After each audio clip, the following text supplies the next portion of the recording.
የኢትዮጵያ ግርማ ሞገስ ያላቸው የንጉሳውያን መኖሪያ ቤቶች በከተማዋ መልክዓ ምድር ሰፋፊ ቦታ ቢይዙም ለዘመናት በሚስጥራዊነት ተሸፍነው ለሕዝብ ተዘግተው ቆይተዋል።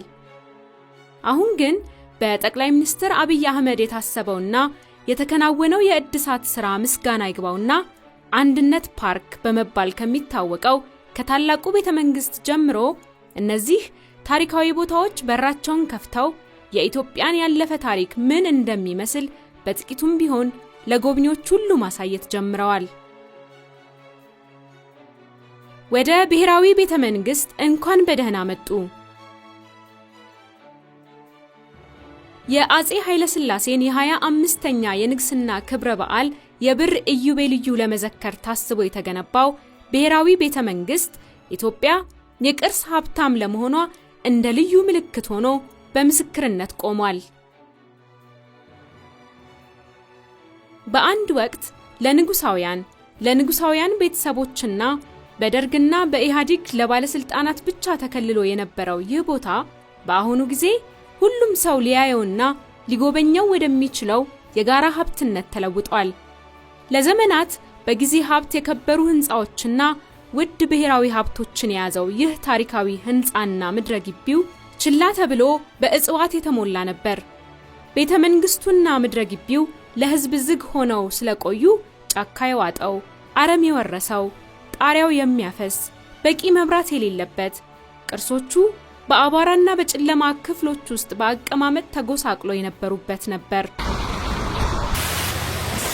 ይህ ሁሉ አሁን ሙሉ በሙሉ የታደሰ ሲሆን ሁሉም ሰው እንዲጎበኘውና ውበቱን እንዲያደንቅ በግርማ ሞገሱ ቆሞ በሙሉእ ደስታ ይጋብዛል።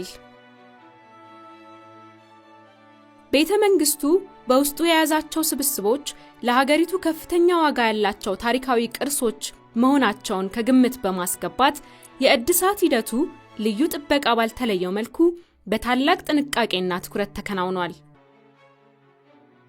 ቤተ መንግስቱ ታሪካዊና ባህላዊ ጠቀሜታውን ጠብቆ እንዲቆይ ለማድረግ ጥንቃቄ የተሞላበት የእድሳት ሂደት በብቁ ባለሙያዎች ተመርቷል። አሁን የደረሰበትን ገጽታ ጠብቆ ለማቆየትም ከፍተኛ ትኩረት፣ ጉልበትና ጥረት ፈሶበታል። እንቅስቃሴ በበዛበት መሃል አዲስ አበባ ከ27 ሄክታር በላይ ስፋት ይዞ የሚገኘው ብሔራዊ ቤተ መንግስት በኢትዮጵያ የበለጸገ የታሪክ መገኛ ሆኖ ያገለግላል። ህንፃው ውብ በሆነ መንገድ ከተፈጥሯዊ መልክዓ ምድሩ ጋር ፍጹም የተሳሰረ ነው። በዚህ ቦታ ላይ ልዩ ልዩ ታሪካዊ የዛፍ ዝርያዎች፣ ለምለም እጽዋት፣ መንፈስን የሚያድሱ ፏፏቴዎችና ድንቅ የሆኑ የሥነ ህንፃ ግንባታዎች ይገኛሉ። ከመግቢያ ደጃፎቹ ግዝፈት እስከ ድንቅ መረማመጃዎቹ በቅንጦት ያጌጠው ስፍራ እስከ በጥንቃቄ የታደሰውና በአንድ ወቅት በርካታ የዓለም መሪዎች ይስተናገዱበት የነበረው የንጉሱ የግብዣ አዳራሽ ድረስ ያለው አስደማሚ ገጽታ በዓለም አቀፍ ደረጃ ትልቅ ቦታ የሚሰጠውን ታሪክ ይናገራል።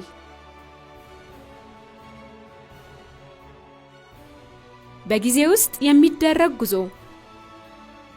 አዲስ ወደ ተገነባው የተሽከርካሪዎች መካነ ርዕይ መግባት ወደ ቀድሞ ዘመን ጉዞ ከመጀመር ጋር ይመሳሰላል። እዚህ ስፍራ በኢትዮጵያ ንጉሳውያን ቤተሰቦች በአንድ ወቅት ይጠቀሙባቸው የነበሩና ዛሬ የታደሱ አውቶሞቢሎች፣ የባቡር ፉርጎዎችና ሰረገላዎች ለህዝብ ጉብኝት ክፍት ሆነው በልዩ መንገድ በተሰራው የተሽከርካሪዎች መካነ ርዕይ ውስጥ ይታያሉ።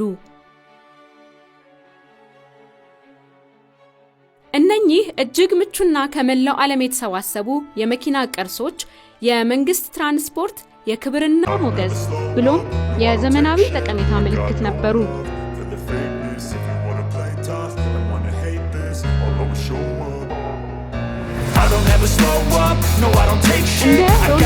ፋንተም ፎር፣ መርሴዲስ ቤንዝ 600፣ የፑልማን ሊሙዚን፣ ፓካርድ ሱፐር ኤት፣ ካዲላክ ሊኩድ ሊሙዚንና ሊንከን ኮንቲኔንታል የመሳሰሉ የቅንጦት ተሽከርካሪዎች በመካነ ርዕዩ ከተሰባሰቡት የመኪና መስህቦች ዋና ዋናዎቹ ናቸው። Everything I do so instinctive and so passionate. Every word I move so descriptive like an adjective. I got a vendetta against people who got me. Being negative when we should be getting after it. እንደ ላንድ ሮቨር I got facts ፊያት over እና facts ፔጆ over ያሉ tractions and that's ተሽከርካሪዎችም getting slow. በዚሁ Spitting fast, I ይገኛሉ። can roast, I can gas, think I'm okay at last, but I ጠቅላይ don't ሚኒስትር know if አብይ that can አህመድ erase all በብሔራዊ the ቤተ past and the መንግስት pettiness. ውስጥ የኢትዮጵያን የመጀመሪያ ዘመናዊ ተሽከርካሪዎች መካነ ርዕይ ግንባታ በግንባር ቀደምትነት እስከሚያስጀምሩበት ጊዜ ድረስ እነዚህ ተሽከርካሪዎች በመጋዘን ውስጥ አስታዋሽ በማጣት አቧራ ለብሰው ነበር። ወደዚህ ስፍራ የሚመጡ ጎብኚዎች በአንድ ወቅት በአገር መሪዎችና በእንግዶች ከተማዋን ለመጎብኘት ያገለግሉ የነበሩትን ሰረገላዎችንም መጎብኘት ይችላሉ። በተጨማሪም አስደናቂ የተሽከርካሪዎች መካነ ርዕይ የመመገቢያ ስፍራ፣ መታጠቢያ ቤት እንዲሁም ቢሮ ያላቸው 2 የባቡር ፊልሞችን ይዟል። ንጉሠ ነገሥቱ እነዚህን ቅንጡ ባቡሮች ለስራም ሆነ ለመዝናናት ወደ ሐረር በሚጓዙበት ጊዜ ይጠቀሙባቸው ነበር። ጎብኚዎች ልክ ከተሽከርካሪ መካነ ርዕይ ወጥተው በንጹህና አረንጓዴ ግቢ ውስጥ ሲጓዙ የቤተ መንግስቱ አዳራሾችና የእንግዳ መቀበያ ክፍሎች ውስጥ ያሉት አንጸባራቂ ወርቃማ የመግቢያ በሮች ይቀበሏቸዋል። ወደ ውስጥ ሲዘልቁ ከፍ ብለው የተሰሩ ጣሪያዎችና ለስለስ ያለውን ብርሃን የሚፈነጥቁ ግድግዳዎች እንኳን ደህና መጡ በማለት ያስተናግዷቸዋል። ሰፋፊዎቹ ደረጃዎችም ወደ ተንጣለሉት የእንግዳ መቀበያ ክፍሎች፣ ወደ ግብዣ አዳራሽና በአንድ ወቅት የንጉሠ ነገሥቱና የሀገር መሪዎች ማረፊያ ወደ ነበሩ ክፍሎች ያመራሉ። እያንዳንዱ ዝርዝር የቤተ መንግስቱን ታሪካዊ ይዘት በሚገልጽ መንገድ በጥንቃቄ እንዲጠበቅ ተደርጓል።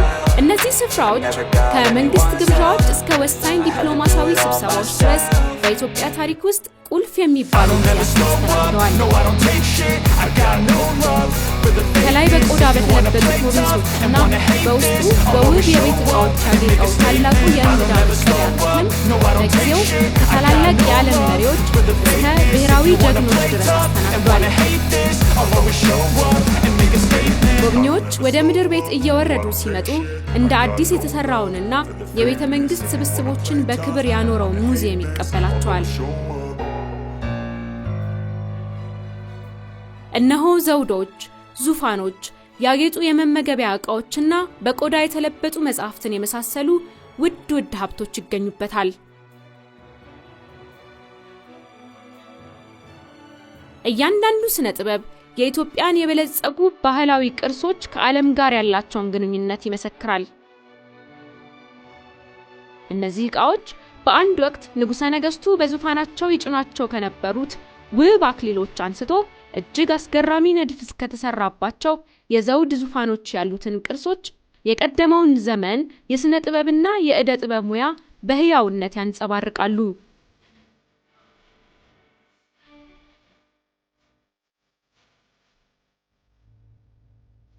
ከቤተ መንግስቱ ሕንፃ ጀርባ ሰፊው የአረንጓዴ ስፍራ ይጠብቆታል። ይህ ስፍራ ሰላማዊ መሸሸጊያ እንዲሆን ተደርጎ የተሰራ ሲሆን በጥንቃቄ የተቀመጡ ተክሎችን፣ ኩሬዎችን፣ የድንጋይ መንገዶችን እና ድልድዮችን የመሳሰሉ የእይታ መስህቦች አሉት። በቅርብ ርቀትም አዲስ የተገነባው የተፈጥሮ ፍል ውሃ ስፓ ለጎብኚዎች ልዩ አይነት መዝናናትን እነሆ ምቹ ስፍራ ይላል። ስፓው የሕክምና ኃይል ያለው የአካባቢውን የከርሰ ምድር ውሃ የሚጠቀም ሲሆን እንግዶች በፈዋሽነታቸው የሚታወቁት ሞቃታማና በማዕድን የበለጸጉ ፍል ውሃዎችን እንዲጠቀሙ የሚያስችል ቦታ ያደርገዋል። ለጥሞና ጊዜም ሆነ ለጤንነት ስፓው በብሔራዊ ቤተ መንግስት ለምለም ግቢ ውስጥ ሌላ አእምሮን ማደሻ አካባቢ በመሆን ምቾትን ለመፍጠር ተገንብቷል። ቤተ መንግስቱ ሌሎችም ምቹ ቦታዎች አሉት። ከእነዚህም መካከል የተለያየ የምግብ አይነቶችን እንዲያቀርቡ ሆነው የተሰናዱ ካፌዎችና ምግብ ቤቶች ይገኙበታል። እንግዶች የኢትዮጵያን ባህላዊ ምግቦችም ሆነ ዓለም አቀፍ ደረጃ ያላቸውን የባህር ማዶ ምግቦችን በእነዚህ ስፍራዎች ማግኘት ይችላሉ። ሁሉም ደረጃቸውን በጠበቀ መልክ በጥራት ተዘጋጅተው ዓይንን ጭምር በሚመግብ ሳቢ ሁኔታ ይቀርባሉ። ከዚህ ሁሉ በተጨማሪም የአፍሪካ ሞዛይክና አዲስ ባህል ቤት የፋሽንና የኪነ ጥበብ ጥምረት ውጤቶችን አቅርበዋል። ብሔራዊ ቤተ መንግስቱ በእርግጥም ከከተማ ውስጥ የጉብኝት መዳረሻም በላይ ነው።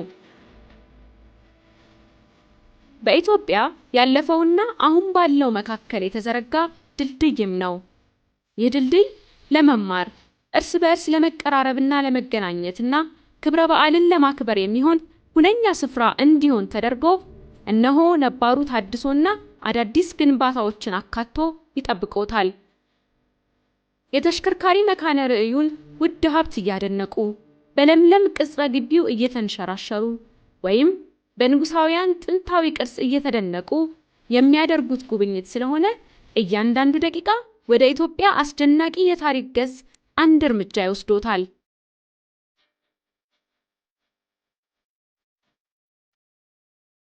ወደ ብሔራዊ ቤተ መንግስት ብቅ ይበሉ። የኢትዮጵያን በግርማና በሞገስ የተሞላ ንጉሳዊ ቅርስ ሲጎብኙ